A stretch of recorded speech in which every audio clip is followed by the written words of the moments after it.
Hi everyone, कैसे हैं आप सभी। मैं डॉक्टर स्वाति शर्मा इंग्लिश सूत्रा में आप सभी का स्वागत करती हूं। और आज जो मैं आपके लिए क्वेश्चंस लेकर आई हूं वो थोड़े से हटकर आपको ऐसा भी लग सकता है ये थोड़े से जीके के क्वेश्चंस से भी हैं, but they are very interesting questions. And ये क्वेश्चंस मैंने जो है अभी मैं जो कुछ किताबें पढ़ रही थी तो उसमें ये क्वेश्चंस इवन जो टीजीटी पीजीटी के लिए ही किताबें अभी मार्केट में अवेलेबल हैं उनमें जब मैं पढ़ रही थी तो उनमें से भी मुझे ये क्वेश्चंस जो हैं उनमें से तो एक मुझे दिखे उसमें, तो मैंने अपने तरीके से उनको आपको बता समझाने के लिए इसमें ले लिया। तो कुछ क्वेश्चंस हैं जो थोड़ा सा हट के हैं इंटरेस्टिंग से, क्योंकि लिटरेचर को केवल एक ही वे में पढ़ने से और उसमें नहीं है, थोड़ा सा लिटरेचर को जीना चाहिए इंटरेस्टिंग वे में, तभी आप लिटरेचर के हर पहलू से वाकिफ़ होते हैं और इन्जॉय करते हैं। तो अब देखिए थोड़ा बहुत मुझे अपना ऐड भी करना ज़रूरी है, तो ये जो है मैं अपना ऐड भी कर रही हूँ कि मेरा जो नया बैच है वो ऑनलाइन बहुत जल्दी स्टार्ट हो रहा है, जो मेरा ऑलरेडी चल रहे हैं मगर और जो मेरे बैचेस हैं जो मैं अब लॉन्च हो रहे हैं 1 जून से 8 जून से, तो उसके लिए है जो अब अगर आप में से कोई बैचेस को ज्वाइन करना चाहते हैं और तो वो हमें कांटेक्ट कर सकते हैं, और नहीं ज्वाइन करना चाहते तो ये नहीं इन्जॉय कीजिए। इस पे मत लिखिएगा आपकी फ़ीस ज़्यादा है, ये है वो है, अरे मैंने थोड़ी कहा कि आप करिए ही करिए ज्वाइन, इसको इन्जॉय कीजिए। चलिए पहला क्वेश्चन, अब ये क्वेश्चंस हैं, इनके ऑप्शंस जो हैं वो मैंने नहीं दिए हैं क्योंकि मैं इसे आपको लिख के जो है वो समझाऊंगी। चलिए मैं भी एक रेड पेन ही ले लेती हूँ। ये देखिए, this famous French political philosopher once said if God did not exist it would be necessary to invent him। कि एक फेमस फ्रेंच फिलोसोफर ने ये लाइन कही है कि अगर भगवान नहीं है तो उन्हें इन्वेंट करो। एक्चुअली ये famous lines famous French philosopher Voltaire ने कही है। ये वही वोल्टेयर हैं जिन्होंने जगह जगह और विभिन्न राइटर्स पे कमेंट करा है, शेक्सपियर पे और उन पे कमेंट किया है। ये अपनी इस पोएम के अपने इस लाइन के माध्यम से ये कहना चाहते थे कि अगर भगवान है इस दुनिया में तो एक ऑर्डर बना रहता है। He meant to say that if there is no God, let's create him, because with the help of God the order can be maintained in the society। Hence तो ये जो लाइन्स हैं ये कहीं हैं वोल्टेयर ने। इस लाइन से बहुत ज़्यादा प्रभावित थे विक्टोरियन राइटर्स भी, तो ये वोल्टेयर ने ये लाइंस कही हैं। वोल्टेयर का जो एक फेमस वर्क है जो मैं आपको बताऊं कि वो अपनी कैंडिडे ये जाने जाते हैं अपनी एक पोएम के लिए, अपने फेमस वर्क के लिए जो जाने जाते हैं, ये कैंडिडे फेमस वर्क के लिए जाने जाते हैं। और इन्होंने वोल्टेयर ने ये लाइंस कही हैं, there is no God, If God did not exist, it would be necessary to invent him। ठीक है, चलिए आगे बढ़ते हैं, नेक्स्ट क्वेश्चन लेते हैं। The term survival of the fittest, ये क्वेश्चन मुझे ऐसा ही लगा जैसे कि जीके का क्वेश्चन हो, but I like this question very much. आप लोगों को पहले ये क्वेश्चन पढ़ के समझा देती हूँ। The term survival of the fittest is commonly and mistakenly, आप देख रहे हैं, attributed to Charles Darwin who actually coined it। तो चलिए पहले इसकी बैकग्राउंड के बारे में समझ लेते हैं। जैसा कि आप सबने ही सुना होगा, चार्ल्स डार्विन की जो बुक है ओरिजिन ऑफ स्पीशीज, जिसने लोगों का भ्रम तोड़ दिया था कि we are not the part of God, we have not been created in 6 days and we do not hell from heaven और समवेयर एल्स। तो ये कैसे पता चला था कि ये पता चला था चार्ल्स डार्विन की बुक जब लोगों ने पढ़ी थी विक्टोरियन एज में 1859 में ओरिजिन ऑफ द स्पीशीज जब आई, तो लोगों के दिमाग में एक कॉन्फ्लिक्ट शुरू हो गया था कि धर्म और रिलीजन में से किसे चुने। तो यही चीज़ जो है अब ये माना जाता है कि सर्वाइवल ऑफ द फिटेस्ट की जो थ्योरी है, आप जगह जगह देखिएगा कि सर्वाइवल ऑफ द फिटेस्ट आप फ्रेज डालिएगा, उसमें आएगा कि ये थ्योरी का जो ओरिजिन है ये कहाँ से हुआ है, चार्ल्स डार्विन की ओरिजिन ऑफ द स्पीशीज में। मगर ऐसा बिल्कुल भी नहीं है। आपको पता है ये जो बुक थी चार्ल्स डार्विन की, ये आई थी 1859 में, और आपको पता है ये जो टर्म कॉइन करी है ये हर्बर्ट स्पेंसर ने करी है। ये दिस टर्म अगर ये क्वेश्चन में दे दी जाए तो कूद के लोग सर्वाइवल ऑफ द फिटेस्ट के लिए यही लगाएंगे, क्योंकि चार्ल्स डार्विन के बारे में सभी लोगों ने पढ़ रखा है। हर्बर्ट स्पेंसर ने 7 साल पहले, यानी कि 1859 में इस बुक के आने से पहले ही सर्वाइवल ऑफ द फिटेस्ट की का जो फ्रेज था वो दे दिया था। और किस में दिया था? इनकी बुक का नाम है principles of biology. Principles of biology में इन्होंने ये टर्म दिया था हर्बर्ट स्पेंसर। जैसे कहते हैं ना कि ऑब्जेक्टिव कोरिलेटिव टर्म जो है वो टी.एस. इलियट ने दिया, टी.एस. इलियट ने दिया। अरे नहीं भैया, वॉशिंगटन एल्स्टन ने दिया है। ऐसे ही ये जो टर्म है सर्वाइवल ऑफ द फिटेस्ट, ये 7 साल पहले, यानी कि डार्विन की किताब के आने से 7 साल पहले उन्होंने अपनी किताब हर्बर्ट स्पेंसर ने प्रिंसिपल्स ऑफ बायोलॉजी में इसको दे दिया था। तो आई थॉट कि this is a very interesting question. And the next question is, he was the king of Ithaca. We remember his wife Penelope and dog Argus. Who is he? So let's discuss about the very famous character from history, and that is Ulysses. देखिए, Ulysses ये जो poem है, सबसे पहले हम बात करते हैं यूलिसेस, जो कि ट्रोजन वॉर का हीरो था, one of the heroes of Trojan war, जो कि इथाका एक छोटा सा आइलैंड था, उसका राजा था। जब ट्रोजन वॉर ख़त्म हुआ और वो अपने घर वापस आया तो उसकी बहुत ही फेथफुल वाइफ पेनेलोपी, लेकिन he was not at all happy with that life which was very idle sort of life। तो उसको वो चीज़ पसंद नहीं आई and he wanted to live the life of adventure। इस पर पोएम लिखी है विक्टोरियन पोएट टेनिसन ने यूलिसेस लिखी थी 1833 में, but it got published in 1842। It's a poem of activity. Ulysses को कहा जाता है ओडिसियस भी, और उस पर लिखा था ओडिसी, लिखा था किसने? होमर ने। तो यूलिसेस इथाका का राजा था। उसकी पत्नी का नाम था पेनेलोपी। उसके बेटे का नाम भी मैं आपको बता देती हूँ, दैट वाज टेलीमेकस, और उसके डॉग का नाम भी था आगस। तो ये है Ulysses. And the next question is the first English translation of a Sanskrit work Bhagavad Gita was done by। ये जो क्वेश्चन है ये मैंने आज उस बुक में देखा जो स्पेशली टीजीटी पीजीटी के लिए आई है, और ये मैं आपको बता देती हूँ कि भागवत गीता जो कि एक संस्कृत का ग्रंथ है, उसे जो ट्रांसलेट किया है वो चार्ल्स विल्किंस ने करा 1785 में। He was an English typographer, और उन्होंने भागवत गीता को संस्कृत से सबसे पहली बार इंग्लिश में 1785 में ट्रांसलेट करा।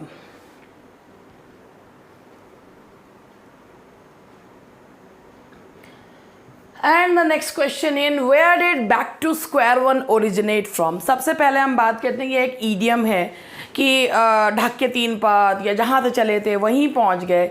आखिरकार ये ईडियम आया कहाँ से है? तो अगर मान लीजिए कि ये ईडियम जो है इसके ऑप्शन दे रखे हों, मैं आपको पहले ऑप्शन दे देती हूँ। मान लीजिए इसके ऑप्शन आए ये,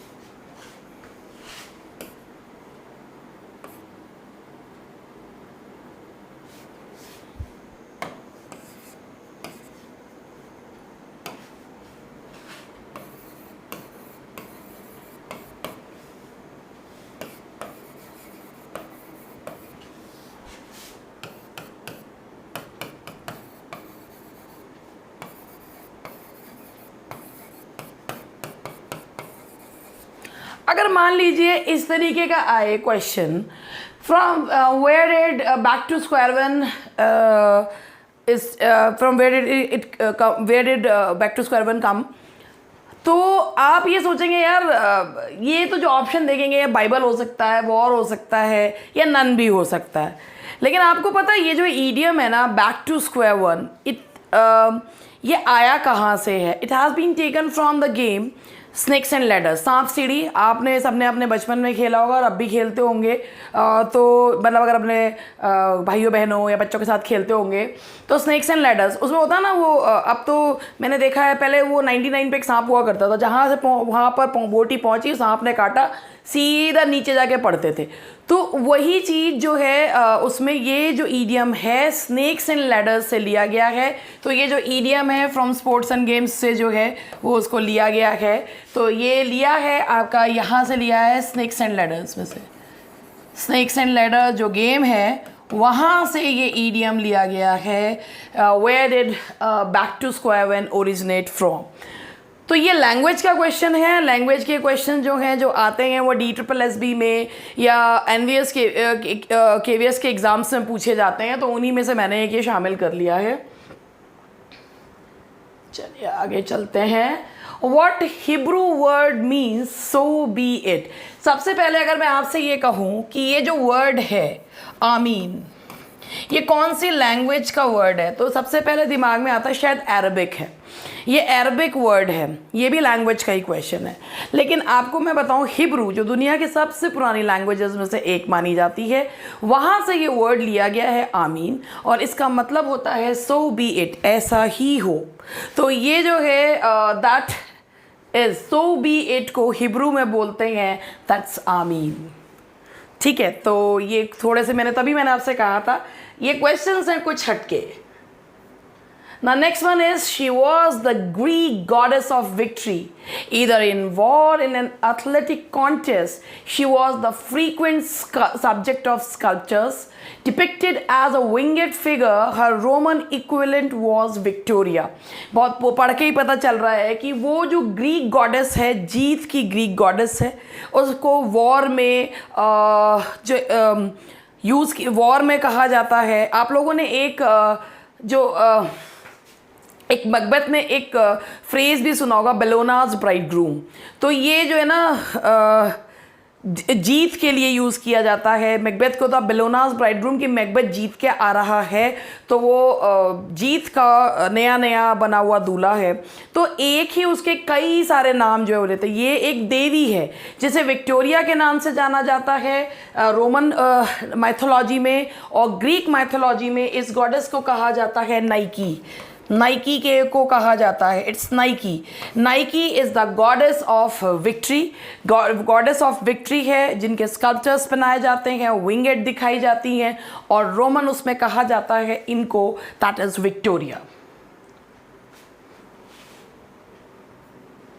This youth in Greek mythology fell in love with his own reflection. Eventually he turned into a flower who was here. ये आप लोगों ने सबने अगर ये कहानी अगर सुन रखी हो तो बहुत अच्छा है, और नहीं सुन रखी हो तो मैं आपको ये कहानी सुनाती हूँ। ये कहानी इस तरीके से है कि एक ग्रीक यूथ था नार्सिसस, बहुत खूबसूरत, और बहुत सी लड़कियां उसके ऊपर जो है वो जान देती थी, बट वो सबको कंडेम कर देता था। तो एक एक जिसे कहना चाहिए एक सुपर नेचुरल क्रिएचर नेम या फेरी, आप कुछ भी कह सकते हैं, ईको, उसको वो बहुत पसंद आया। एक दिन वो उसके पीछे पीछे चल रही थी, तो उसने पीछे मुड़कर देखा तो उसे कोई नज़र नहीं आया, लेकिन वो उसके सामने आ गई ईको। तो उसने अपना प्यार उसके प्रति प्रदर्शित करा। उसे बहुत गुस्सा। ही वॉज अ वेरी जैसे कहना चाहिए ना, was a very proud youth and he was a very when youth, अपनी खूबसूरती पे कुछ ज़्यादा घमंड करने वाला, और उसने उसको झटक दिया। ये बात नहीं पसंद आई नेमेसिस, जो कि देवी है बदले की, रिवेंज की। तो नेमेसिस को ये चीज़ पसंद नहीं आई, तो उसने कहा इससे तो बदला लेना होगा, कि क्या करें इसको, कैसे करें। वो उसे एक पूल के पास ले गई। जब उसने वहाँ पे वो रिफ्लेक्शन देखा अपना, तो वो अपने ही रिफ्लेक्शन को देख के मोहित हो गया। और जब उसे पता चला कि ये जो रिफ्लेक्शन है ये असली नहीं है और मैं इससे शादी नहीं कर सकता हूँ, मतलब कि तो वो उसने सुसाइड कर ली and he turn into a flower. तो ये एक ग्रीक कहानी है नार्सिसस की। और ये जो है आज जो ये टर्म लिया जाता है सेल्फ ऑब्सेस्ड होने को यूज़ किया जाता है। सेल्फ ऑब्सेस्ड जो इंसान अपने प्रति सेल्फ ऑब्सेस्ड जो होता है, स्वयं के प्रति बहुत ज़्यादा प्यार करने वाला, मतलब मैं ही मैं, उन्हें नार्सिसिज्म कहा जाता है। उस चीज़ को कहा जाता है नार्सिज्म, कि सेल्फ ऑब्सेस्ड होना। ये आप वो कैप के हिसाब से भी कर सकते हैं। तो इसमें मैंने आपको पूरी कहानी जो है सुनाई है कई पोएम्स में, और उसमें ये लेजेंडरी फिगर जो है वो दिखाई जाती है। आज के क्वेश्चन तो वैसे याद हो जाएंगे आपको। देखिए, Leviathan which language is it borrowed from. सबसे पहले आपने ये लेवियाथन जो वर्ड सुना होगा, लेवियाथन ये मिल्टन ने सैटर्न को कंपेयर करा है। मिल्टन ने सैटर्न को कंपेयर करा है लेवियाथन से, कि वो इतना बड़ा है लेवियाथन जितना। ठीक है, विलियम ब्लेक ने अपनी पोएम में दो मॉन्स्टर्स यूज़ करे हैं। विलियम ब्लेक ने यरूशलेम पोएम में दो मॉन्स्टर्स यूज़ करे हैं, एक अर्थ के लिए और एक हेवन के, एक समुद्र के लिए, बेमोथ एंड लेवियाथन। तो ये जो लेवियाथन जो वर्ड है ये लिया कहाँ से गया है? तो लेवियाथन जो वर्ड है वही मैंने आपको बताया। ये जो वर्ड है ये हिब्रू लैंग्वेज से लिया गया है और इसका मतलब होता है सी ड्रैगन। सी ड्रैगन को कहा जाता है लेवियाथन। और मिल्टन ने अपनी पोएम पैराडाइज लॉस्ट में सैटर्न को कंपेयर किया है लेवियाथन से, यानी कि बहुत बड़े सी मॉन्स्टर से। एक मिनट पहले आप लोग ये देख लीजिए। और विलियम ब्लेक ने अपनी पोएम यरूशलेम में दो डीमंस का वर्णन किया है, बेमोथ एंड लेवियाथन, और एक सी के लिए और एक अर्थ के लिए। And the next question is, after whom the month of January is named? तो ये एक ये देखिए, ये आपने सुना होगा और नहीं सुना होगा तो सुन लीजिए। इसका प्रोनाउंसिएशन इज जेनस। ये जो गॉड हैं, ही is the god of doors, Greek God of doors, beginnings. उनके जो हैं वो बिगनिंग्स, दरवाज़ों के गॉड जो हैं वो माने जाते हैं। और ये माना जाता है कि जनवरी जो नाम है वो जेनस से जो है वो पड़ा है। तो जेनस ही is the god of doors, beginnings. ये अक्सर शेक्सपियर के प्लेज में और उनमें ये ग्रीक मैथोलॉजी से संबंधित गॉड्स और ये सब पूछे जाते हैं। तो अगर आपने कभी पढ़ ही नहीं रखे तो ऑब्वियसली ये चीज़ें आपको बिल्कुल एलियन लगेंगी। तो इसीलिए मैं बीच बीच में कुछ बता ही रहती हूँ। This title is the same as that of one of the last and least interesting comedies by Ben Jonson, but Jonathan Swift's true aim is to satirize the numerous and gross corruption in religion and learning. आपको पता है Ben Jonson, he belonged to Elizabethan age, but he is called Jacobean. उसको कहा जाता है Jacobean writer because he was the first one जिन्हें pension मिली थी। और इनकी एक लीस्ट इंटरेस्टिंग कॉमेडी है, बिल्कुल सेम उसी नेम से जो 18th सेंचुरी के राइटर हैं, यानी कि जोनाथन स्विफ्ट, एक उन्होंने बहुत पॉइग्नेंट सटायर लिखा है। तो दोनों में क्या है, जो एक वर्क है, सेम जो है वो नाम है। और ये नाम क्या है ये मैं आपको बताती हूँ। इस वर्क का नाम है tale of a tub. A tale of a tub ये एक रचना है जो सटायर है स्विफ्ट का और कॉमेडी है बेन जॉनसन की। बेन जॉनसन ने इसमें एक लड़की की कहानी दिखाई है जैसे बहुत से सूटर्स जो हैं वो वू करने की कोशिश कर रहे हैं। और जो जोनाथन स्विफ्ट की टेल ऑफ अ टब है उसमें उन्होंने एक एलिगरी है जो रिफॉर्मेशन के लिए दिखाई गई एलिगरी है। तो tale of a tub Ben Jonson ने भी लिखी है और जोनाथन स्विफ्ट ने भी लिखी। एंड आज का लास्ट क्वेश्चन है ये, what did Rudyard Kipling describe a thread running across the map of India. सबसे पहले मैं आपको थोड़ा सा रुडयार्ड किपलिंग के बारे में बता दूं। He is a modern writer, he was born in India. वो ब्रिटिश राइटर थे, भारत में पैदा हुए, जिनकी बहुत फेमस बुक है द जंगल बुक, मोगली वाली, जो हम सब ने बचपन में अपने देखी है and we still enjoy it. लेकिन उनका एक बहुत ही फेमस वर्क है किम। तो किम में उन्होंने, किम नॉवल में अपने, उन्होंने भारत की एक एशिया की जो लॉन्गेस्ट रोड है, grand trunk road, GT road को उन्होंने thread running across the map of, कि भैया दुनिया के, भारत के नक्शे में जो थ्रेड है वो कौन सा है, जीटी रोड। आपको पता है रुडयार्ड किपलिंग वो पहले व्यक्ति थे जिन्हें ब्रिटिश राइटर के रूप में नोबेल प्राइज़ मिला था, पहले British writer who got the Nobel prize. तो आज की सभा में यहीं बर्खास्त करती हूँ, समाप्त करती हूँ। मिलेंगे नेक्स्ट लेक्चर में। होप छोटा सा सेगमेंट था, आप लोगों को पसंद आए। Thank you very much. मिलते हैं नेक्स्ट लेक्चर में।